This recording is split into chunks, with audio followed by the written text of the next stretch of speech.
na-ewuzikwe ụmụnne onye ọbụla dịkwa careful. Agwọ dị n'akịlịka, agwọ nọkwa n'akịlịka na UK. O wee bụrụ ya bụ na obele nwa nwaanyị dị 15 years kpọbatalụ papa ya ndị omekome fa wee bụrụ ego wee sụọ ya mma ebe sụọ ya mma ebe wee chọọ igbu ya. Ọkwa Chineke wee mere amala egbu ozi nwoke. Thank God. Ọkwa ya ka m si ka m bịakwagwa unu ka onye ọbụla dị careful ebe ego na ụmụaka nọ. Kedu nke na-eme asị na nwoke be anyị abụ nwanne anyị nwoke o nwere ụlọ ọtụtụ na London mana fa bi n'akụkụ nyafe ebido na inside London mana fa bi n'akụkụ London. O wee luo fa wee bịa ịnaka ego wee kpọrọ nwa ya nwaanyị a dị 15 years fa wee nakọchicha ego wee bụrụ akata mkpa ego nata wee dọba n'ụlọ n'ime na ọ dọbaziri ya n'ụlọ. O wee wele obere ego nye nwa ya nwaanyị maka pocket money ka o wee na-egoli ihe sọli ya na-ataghali ọnụ maka ọ nọ sekọndịrị.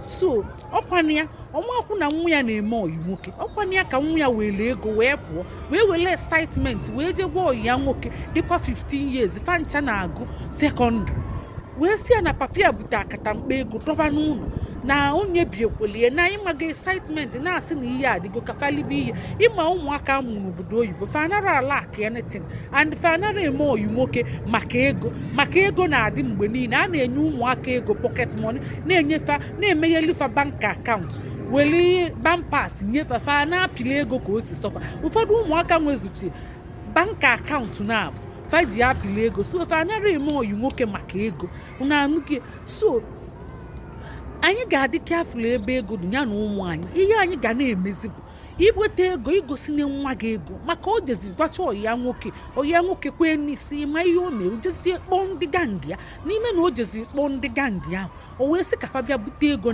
na be oyi ya nwaanyị na ego dọbefa na ego wee je gbaa ama wee likie. Ọkwa ụmụaka wee bịa ma ndị kpuchi iru ma ndị meke emen fa wee bịa target ya mgbe papa nwa ahụ ji anata anatazi ọrụ fa wee kwuru ozugbo ọkwụ na ọ na-emeghe ụzọ fa akwaziela aka kwabaga wee si abute ego weta ego ọ na-asị ọdịnna fa wee bido sụbịa mma fa o wee na-etizi mkpu ọfụgonu n'obele ụmụaka otie aka ghọchili mma wee ghee enye n'aka mma ghezie enye n'aka ọ tụrapụ mma fa si o butere ego ahụ fa egbu onye egbu.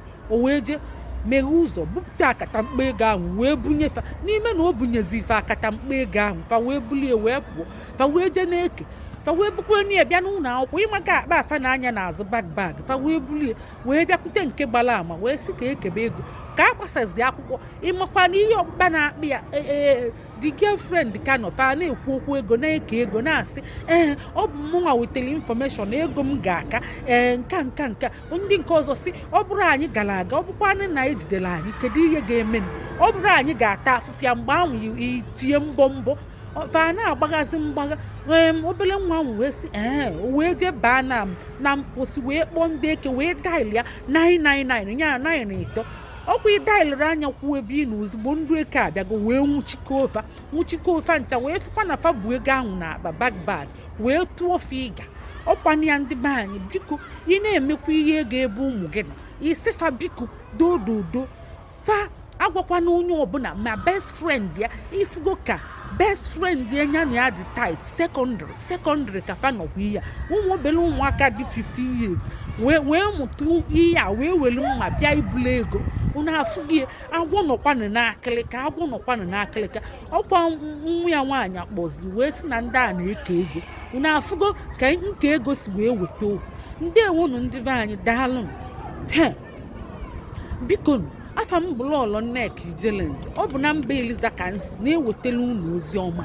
Daalụ nye na anyị akara ịfụnanya ma kesakwanụ ka onye ọbụla wee dị careful ebe ego dị ya na nwa ya onwe ka nwa gị si fụ ego yọkwa anya biko si ya biko na-akọkwanala onye ọbụla ma ọ bụ bụla ego gị ji etinye n'ụlọ akụ. Ọkwụ ya ndị be anyị daalụ ka emesịa.